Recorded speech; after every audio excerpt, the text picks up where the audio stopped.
What's up, everybody? Welcome to the Scratch Agency podcast, hosted by Scratch Agents for Scratch Agents. This episode is brought to you by On Hand VAs, your go-to for client-facing, office-based virtual assistants. Their systemized onboarding process is key to seamlessly integrating VAs into your insurance agency. My name is Stephen Turnbull, founder of T5 Insurance Services in Clinton, New York. I'm joined by my co-host today. You already know the one and only, hold your applause, Mr. Sean Fitzgerald, founder of LAF Advisors in Long Island, New York. What's going on, Sean? How we doing today? Oof, we are doing really well. I ended the year off strong, wrote that nice wholesale account that I've been telling you about for the last few months, and I didn't want to count it until he paid, and he finally paid yesterday. So that one's effective 1/1, so it's a good way to start the year. You never count your chips till you're truly done. Don't we know that, huh? We're going to get right into today's show because I'm super excited. I'm super excited to have David Watson back with us. David is the founder of Risk Advisor. We had a great episode where we learned about David's story, about his agent background. He was a scratch agent, then went into the Risk Advisor thing. We learned a little bit about that on episode 25. And so this is probably, I don't know, Sean, 58, 59 up there. So we're super excited to have David back and talk more about Risk Advisor, some exciting announcements, and just want to talk more about the tool. But first off, David, thank you for taking the time to join us. We really appreciate having you back. How are you today? Good, man. Thank you all so much for having me back on. Yeah, appreciate it. Like I said, we just referenced 25, and one thing I think we'd do differently in this podcast, we want to get right into the nuts and bolts, but give us like the 60-second overview of David Watson in the insurance space, and then we'll jump into Risk Advisor. Yeah, so started in the insurance space about 10 years ago, a little over 10 years ago now.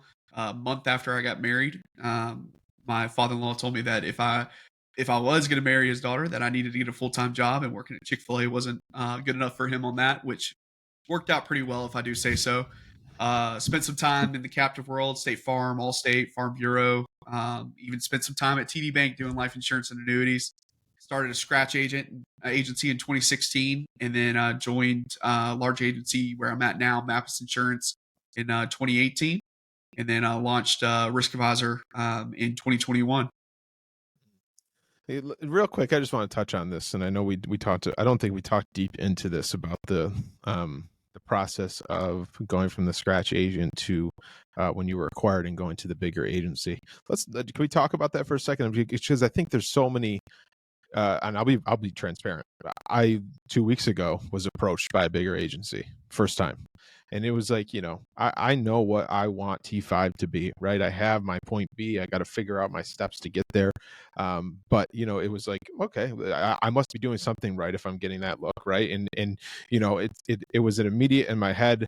I'm not interested in that. I know what I want to do. I have more to prove to myself, but it's still like a thought process of like, what could that look like? And I think there's a lot in the industry right now of partnering together, people coming together, whether it be two agents coming together to make a partnership, whether it be the M&A activity that we've seen over the last years.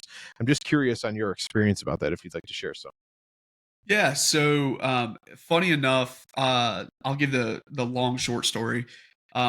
So I won a scholarship to go out to the innovation conference. This would have been 2018, and so like my entire budget for where I was inside of the process of my agency, my entire budget for the weekend was like $500. And that included the $200 for the golf tournament because I really wanted to play in that out in Vegas.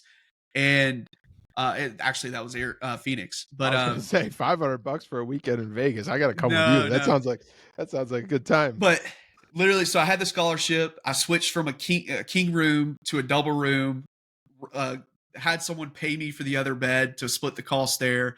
My dad for Christmas gave me airline points for the plane ticket, and then I used that. I don't know if y'all have ever heard of this thing called skip lag, but it used to be really big. I think airlines are cutting down on it. But basically, what I did is I found a cheaper flight with a connection in Phoenix, but my technical flight was going to Canada.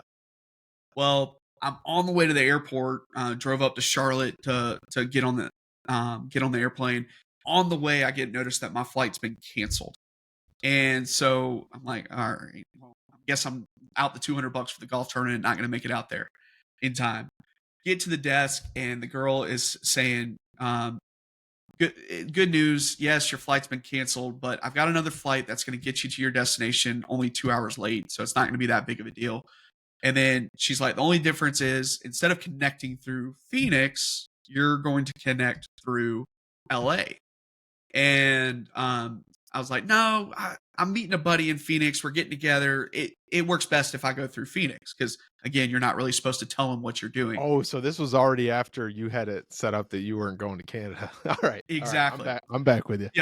Yep. So I was like, I'm not like, I need to go through Phoenix. She's like, no, you don't want to do that. You're going to get to Canada 14 hours later. Like, you want to go through LA. And at this time, I'm like, I'm not supposed to tell you this, but I'm not going to Canada. And she looked down, saw that I had a carry on because you can't check baggage because it's going to keep going to the end destination. Like, okay, yeah, don't tell anyone else what you're doing. I'll figure it out. We'll get you to Phoenix. And so get through. My flight's not for another 4 or 5 hours. And I was like, there's another flight that's leaving in an hour and a half. It says there's seats. She's like, I can't book you. Go try the gate. Get to the gate. I get the last ticket there.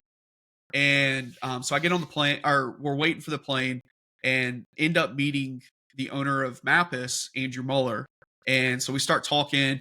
I was doing a lot of the automation. I built out my CRM in Active Campaign. So I was walking them through what I was doing there, Facebook ads, all that different stuff. So we get out there, get to there, land in Phoenix. I apologize, this is going so long. No, it's good. But he's like, hey, you want to share an Uber? I was like, absolutely. Let's share an Uber, split the cost. He's like, I don't have Uber on my phone. I was like, okay, so I'm getting a $40 Uber ride. Hope I get this money back. On the way to the on the way to the hotel, we blow a tire on the interstate.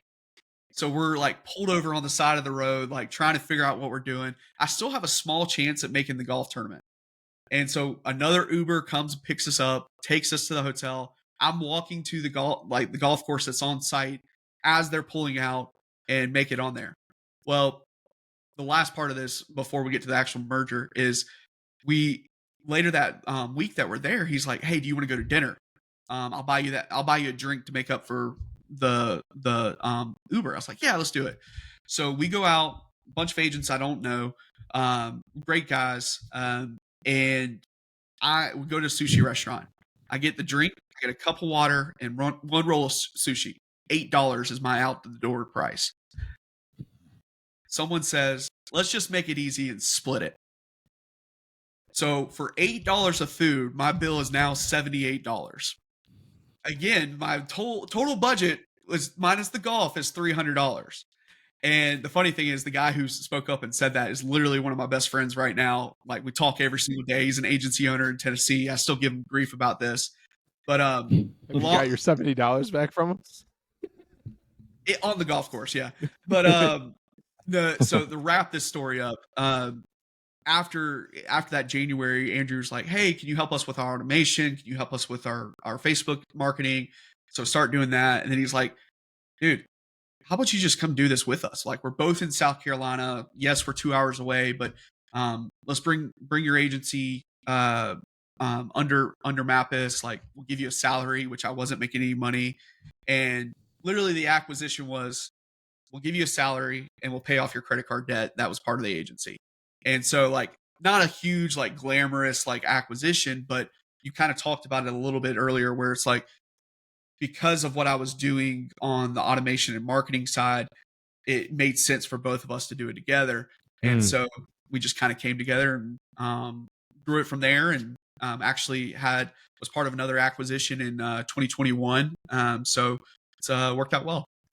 Sorry, that was really long-winded there. No, I love that. That's an incredible story. I mean, that just, you never know who you're going to sit next to or who you're going to meet at these events. And yeah, I mean, you know what I mean? And that draws back to it's completely off topic, but somewhat related. When I had coffee this morning with a friend I haven't seen in a while, and we kind of talked about, we haven't seen each other in a year and a half, and we were both in different lives, if you will, but last time we connected, and like we talked about, the experience of the last year and a half of starting T5 and the experience of his new job and all of that. And like, to your point, it's so interesting to look back and say, like, hey, if this little one thing didn't happen, none of this would happen. Like, if I didn't start T5, the three of us wouldn't be on this call right now.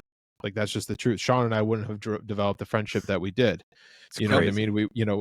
And so it's just kind of crazy to look back and say, okay, like splitting that Uber, like moving that flight to get to that exact flight, splitting that Uber, going out with that guy led to where you are today and everything. So I really appreciate your story, because I think it just kind of shows everybody, like, draw that stuff back.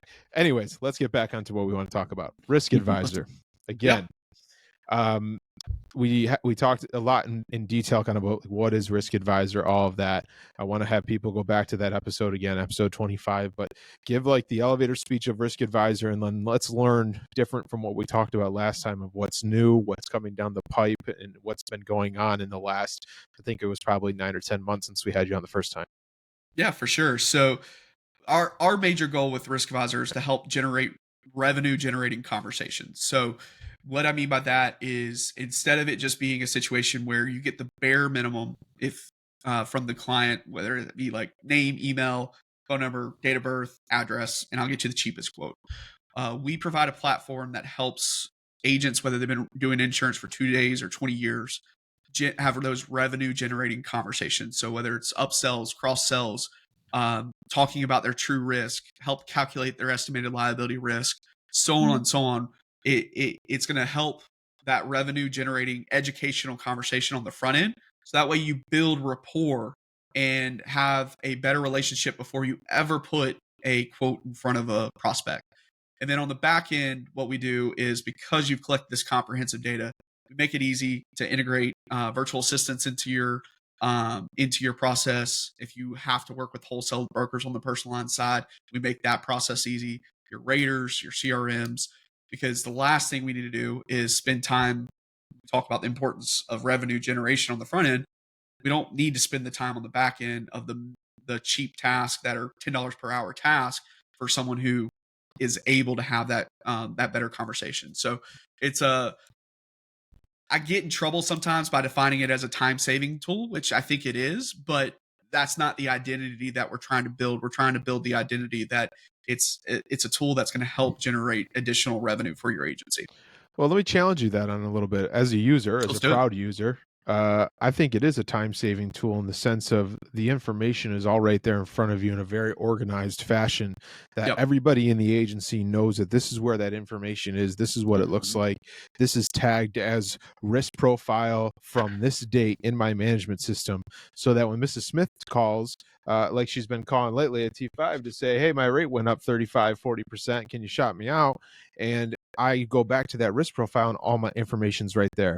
And ma'am, let's run through this. Or I can go back into my online risk profile, my risk advisor profile for my agency, and find that and regenerate that and all that stuff. So I would say it is a time-saving tool, because how many times in our agencies do we have to say, someone call Mrs. Smith and see if the roof is 2010 or 2008, because we got two different numbers here, or whatever it is, and everything is right there in a clean, consistent manner. Yep. So I'm glad you said that, because go ahead. Sorry, Dave. I was just gonna add in off Steven's point, because I'm actually starting to see it wasn't an issue for me the first couple of years in business, but now that we're on like our almost fourth year of renewals, I am starting to see. So like when we collect we'll call it fact finding info from a new prospect, we will, put the notes in into our AMS, and it's classified under collecting additional data is the tag, okay, in our AMS. But what happened is, now that Ryan, who's my producer, he started saving some stuff, and it's my fault. I might have told him a different name for it or whatever. So he started saving it under like eDocs or notes or something. And now all of a sudden we've had some renewals come up, and it's like, wait, where's the collecting additional info? Oh, wait, is it under notes? Oh, wait, where the hell is it? And then to Steven's point, what's the age of the roof? How now all of a sudden you're wasting a tremendous amount of time searching through your management system to see if you ever got the data. You might not have ever got it, but now you're just searching and looking for it. So I think there is, I think there is a big importance to having that systemized data, and where everything's saved the same way. Let me add something to that, David, before you respond to it, because I want to just make one point too. the thing that also from a scratch agent standpoint that it forces you to do is create your process, right? So I Yeah. have my process of I fill out my risk profile, it goes to the VA, all this stuff, and my VA is to attach that to the management system. We know that no matter how good your processes are, things are going to happen. There's going to be a situation where she forgets to attach it, I forget to attach it, whatever happens. But now I can go back to my risk advisor profile and have it in there and all of these things. So it's saved in there. All that information's in there. So if I have to go back and update it, it's there. It's also a safety net too to have that information. And now more than ever, everybody's talking about data in our interest in our industry. This is just a complete way to correct the right stuff. Sorry, you can respond. No, I didn't mean to cut you off. No, hey, the more you want to talk about it for me, the better. But for clarity, it's not that I'm saying it's not the time saving tool. What we found out early on is when we only classified it as a time saving tool, that was the selling point that we were trying to sell to agencies. Is if they, for an agency who wants to talk to the client, who wants to make sure that they're collecting comprehensive data, it's absolutely a time saving tool, both on the new business side, renewal side. If you're using VAs, even more so. But for the agencies who were coming in wanting to do the, not necessarily the bare minimum, but they didn't have to worry about some of the things that we have to worry about when I originally built it for Mappus in South Carolina. So there's additional questions, or we didn't have the templates yet, or we didn't have the data prefill. It may not have felt like a time saving tool for them. When I say it's almost an identity change, what our identity that we're building, which is important, whether it's a tech company or your agency or whoever your ICP, ideal client profile is, the identity that we want to build as we continue to grow is a tool that is focused on generating additional revenue by having better conversations. That also is a feature of it, is a time saving tool with these different things. So I love the pushback that you gave there, because it was great to hear that from a user, but also it's definitely a piece of it. But it's also, I think, cool to talk about, hey, what is our identity and what is our focus? And I think both of those are true. It's not an either or type of situation. Which, yeah, and the tool allows the agencies to do just that as well. The tool is allowing me to make it part of my process. It's allowing me to ask the questions. I'm never going to forget to ask if there's an old fuel tank on the property, because it's a question that I have to ask in order to get this property quoted. Right. And I mean, and I'm speaking for T5, as we continue to grow and all that, I don't have to worry about making sure my producers asking the right questions or getting all the information, because I have it required there that is taken care of before we go to the next step, which directly correlates into him selling the business to get paid. So it's going to happen. And it's like, so I think there's so much more than, the root of what it is that at least it solves for me as a one-man show with a VA that has been just fantastic. Love from it. a development of, and we talk a lot, Sean, about developing the foundation properly. Right. And we talk about the amount of tools that are out there. We could go tool crazy, but I think Risk Advisor, and this is just coming from Stephen Turnbull and T5, is one of those tools that you need to create that correct foundation from the ground up when you're starting your agency, when you're in the process of establishing those processes, all of that. Love it. Yeah, I would. That's awesome, man. I would say too.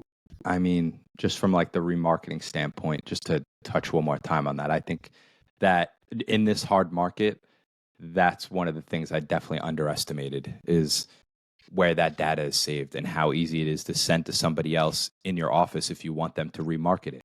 Now, again, if it's just you by yourself, it might be a little bit of a different story. You could find it, right where it is. But when you have a team and all of a sudden one carrier says, hey, effective 10/1, we're not renewing everybody. Now you better hope you have that data saved somewhere and it's easy to find, because if it's not, it's going to be a nightmare to delegate it out to your team, And I'm just speaking from firsthand experience. No, I have a firsthand experience as the creator founder of Risk Advisor. Before Risk Advisor, I had a client who was also a friend, who I already insured them, but they were moving to a new house. Well, they came to me. It's like, hey, we're buying this house. It's got an above ground pool and a trampoline with a fenced yard. And so wrote them with a carrier. Didn't even go through, like, back then we had like paper or fillable PDF fact finders. Didn't even send it through that. Didn't even send it through our VA to do the quoting. I just knew, hey, there's one or two carriers that I need to check because of these situations. And so wrote it with that carrier. Great, 2-3 years, no big deal. Well, renewal comes around where the carrier finally, not finally, but they take a huge, like 35-40% rate increase. And um, so my account manager sees it. All right, let's remarket this. She even looked at the Google overhead view and didn't see the pool because it wasn't showing up or was blocked or whatever. We moved it to a carrier that was not okay with the pool or the dog breed. So we get a 30-day cancellation notice. Now we have to go remarket it again, try to go back to the original carrier. They're even higher than the renewal because now it's new business and it's the new rate. And then we end up having to place them with another carrier that not as high a quality carrier, loses the multi-line discount, and it's actually more expensive than the original renewal in the first place. And we had all this additional work.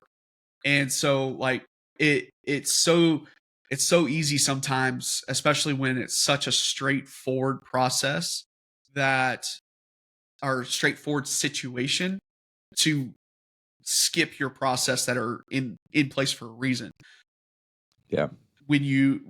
The important thing is to make sure that if there's a process there that you put in place, whether that's Risk Advisor or whatever's in your agency, it's always important to follow that process every single time. So that way you don't get caught in the only time that not even E&O, but the times that situations like that, 95% of them come back to skipping at least one step of a process, in my opinion. Love it. Yeah, I couldn't agree. I couldn't agree more with that. That's a great story. Spot on. So, David, tell us what's going on today with Risk Advisor. I know I saw even yesterday there was an update, and I know, one thing I love as a user is you're constantly listening to the people, and when we talk integrations, we know that it takes two to tango. But I think that there's a lot that you do to listen and try to make things work if something can't exactly work. I know you've jumped on multiple Zoom calls with me to try to see how we can figure some stuff out. So what is Risk Advisor? Where are we at today? What's new? What's going on? Yeah, so we just released an enhancement to our agency Zoom integration. It's really cool actually listening to this feedback, as you mentioned, where I've been an agency Zoom user in my agency since 2019, 2020. And agency Zoom has this feature called opportunities. And really for me, it was an extra step. They're not available to be updated via Zapier. You've got to manually create them inside of it. I really only thought that it was a way to track or have it ready, a shell to create the quote when you convert it over. As we started hearing feedback from users, one of the things that I never really considered was there's a whole reporting functionality inside of Agency Zoom, which is fantastic, around opportunities. And one of the use cases someone gave me was like, yeah, if I hear carrier X is taking 25% rate, I go run a report in Agency Zoom with all the opportunities of that carrier that we didn't win. And I've created a list of leads to go reach back out to. Is like, hey, I know you're getting a rate increase. Let's take another look. So our new enhancement as part of the agency Zoom integration is taking that data entry, what we talked about earlier, but taking that data entry away from the VA, even away from the producer, and doing it automatically. So whenever you fill out, let's say, a home auto umbrella risk profile, inside of agency Zoom, you've automatically created the home auto umbrella opportunity. And so with that, now you've tracked that. You have the current carrier as long as you put it in Risk Advisor. And then on top of that, you've got current premium, expiration date, all that. But then when you go in to update it to a quote, now you can just convert it over to quote. So it's even less on a next step of having to put it in there. So it goes back down to, we're taking things off of your hands or users' hands of these are not things that you need to be doing because you're better at talking or having a conversation or selling insurance. You don't need to be doing the $10 per hour task. It even takes it off the VA if someone has a VA doing that. And you don't have to worry about the biggest concern after the fact is it the right data that's being put in? Like one of my Yeah. favorite features in our integration with Agency Zoom is right at the top, we import all the lead sources from Agency Zoom. One of the things that I see in my agency and people see other is if you don't ask for that lead source on the front end of the conversation or when that information is relevant, oh yeah, that came from our website, or oh yeah, that was like we've got one that Mm. says David Watson relationship, and we'll see that come through for people every once in a while. I'm like, what's the relationship? Who are we thinking at the end of the year for a bunch of business, things like that. So it's putting it in at the right part of that conversation that's going to give you the most actionable next steps from it. I love that. David, I'm going to go super low level here because I don't currently use Risk Advisor, but I have Agency Zoom. Yeah. So I'm just curious, maybe a little naive too, but so if I had Risk Advisor, right, and I purchase a lot of, like my agency purchases a lot of homeowners leads specifically. So, Yep. and with homeowners leads, they give you data 40% of the time it's right, maybe. So when I Yeah. call them and I go through my fact finder, right, that basically we have on like a Google Doc, and then we just copy and paste it and throw it in the notes Yep. section of Agency Zoom. So if I'm using Risk Advisor and I go through the fact finder, does that create a lead inside of Agency Zoom? You know what I'm saying? Like once I'm done with the Risk Yeah. Advisor profile, does it automatically create the lead and put it in my pipeline in Agency Zoom? Yeah. Yes. So the way our Agency Zoom integration works is during account setup, we give you two options. If Okay. we call it match stage and no match stage. So if there's a match, meaning that it was added either by your website or you manually, where do you want to move or update this lead to? So some people Gotcha. will say, if it's already in the new stage, I want to move it to working or quoting or whatever you call it. The no match stage is saying, hey, it's not in Agency Zoom, but we're going to create it from Risk Advisor. Which stage do you want it to go into? For reporting, some people like adding it to the new stage. So we've got that differentiated there. So that's one piece of it. You are able to import leads or customers from Agency Zoom in our search bar. That is very minimal. It's going to be like your name, email, phone number, and lead source. But again, Yeah. all that API stuff is based off the email. So we want to make sure that's correct and easy.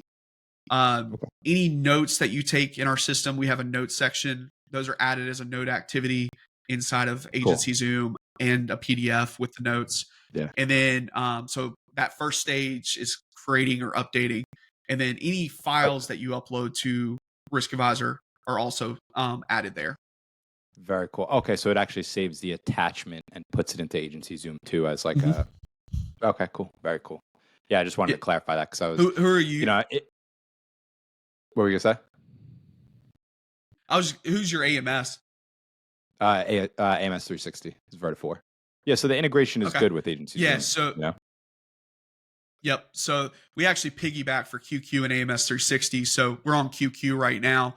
So any files that are uploaded in notes activities that are uploaded in Agency Zoom, those end up in QQ for us as well. So kind of updates all the systems at once. That's very cool. But good question. I appreciate you asking that. Any plans for commercial in the future? Yeah. So when we originally set out, the answer was no, just because it's such a different beast.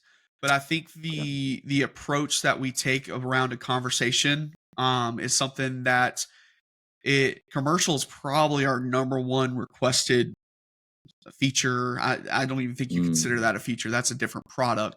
And so the answers changed from no to we'll see if we can figure it out, and when we can figure it out, the last thing we want to do right now is just jump to the next bigger fish. And that's a good point. Like we're bootstrapped right now. We're working on trying to raise some money, but we want to accelerate what we're doing for personal lines agencies. And the logical next step is taking some steps into commercial. And so it's not a no, it's, hey, when does it make the most sense to Totally get that. reconsider it? And I say it that way because if that logical next step to reconsider it's 12 months from now and we look at the marketplace and there's something that has taken care of that itch and that need for people, then we'll just keep focusing on personal lines. Yep. Totally But makes sense. it's definitely in consideration. Cool. So what's to come? Let's for maybe those not on Agency Zoom, I know that has a great integration. I know again that you take time with each client to make sure you can find a way, whether it's through Zapier or being creative. And first off, hats off to you for, I know how much time you take to do that to make sure that the product works. It's certainly not something you sign up and good luck. You take the time to make sure that it's a working relationship with each of your clients, and I appreciate that. But what's to come? What do you think the next year? What's 2024 look like? What's the next 5 years look like for Risk Advisor? And what's something good for agents to know?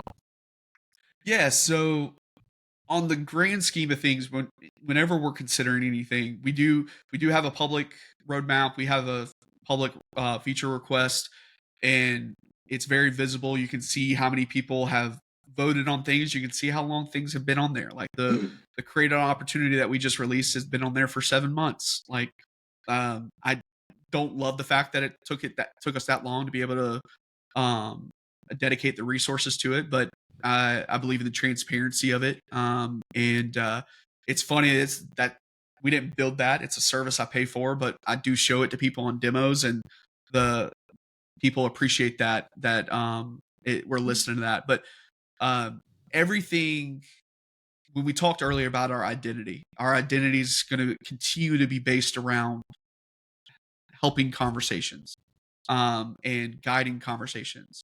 So when you look at that, one of the things very early on I said we would never do is client facing. I've learned from feedback, and I've learned from kind of changing up my line of thinking is it's not that client facing is not something we're going to do. It's just going to be something that we do a little bit different.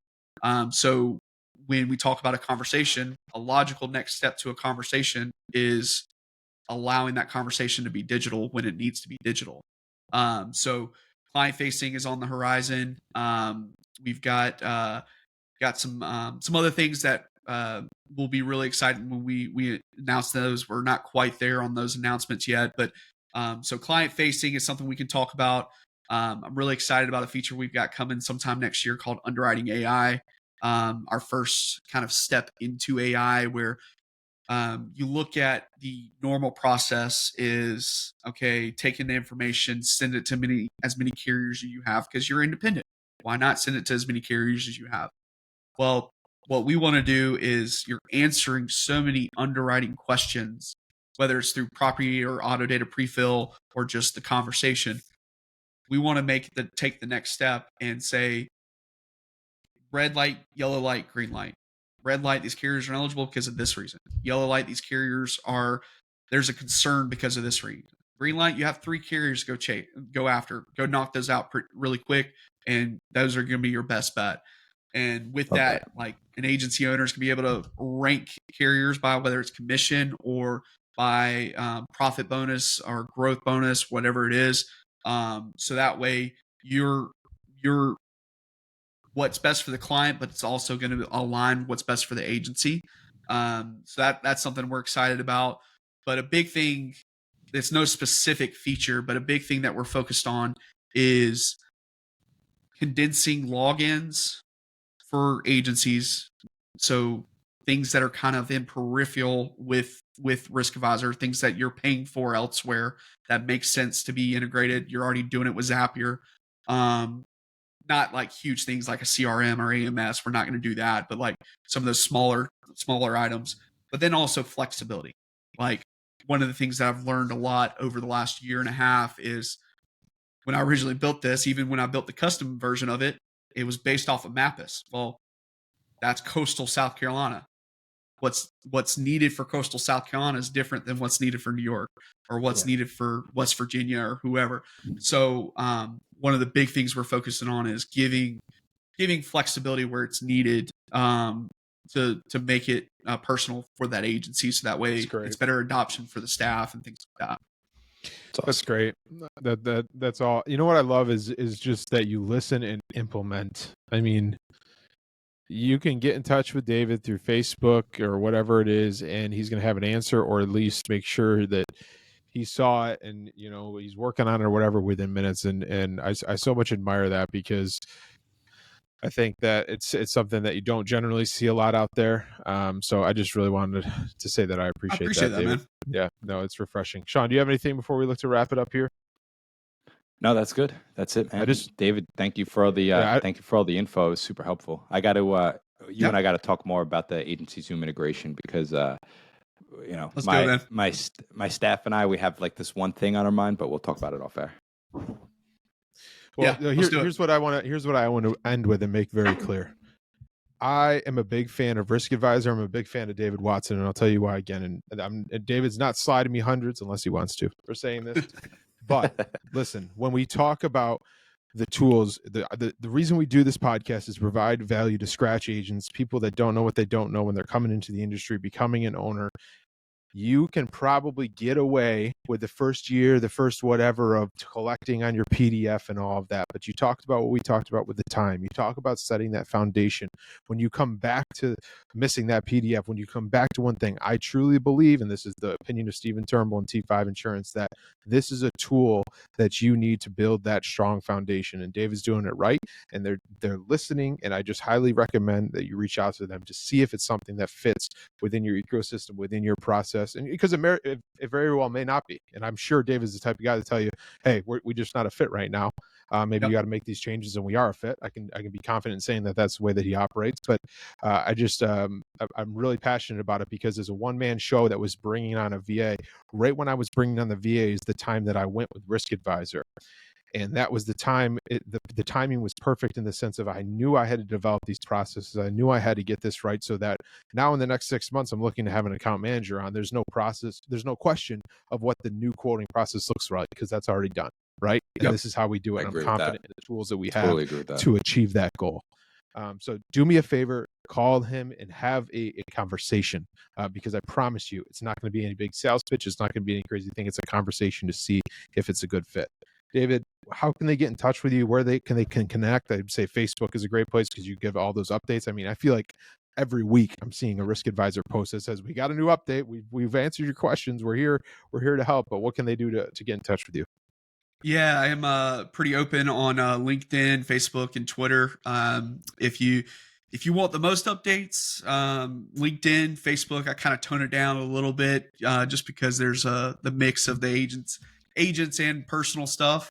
If you want some bad sports takes sprinkled in, then Twitter's the best spot for that. You get the best of both worlds, or worst of both worlds, whatever you want to call it.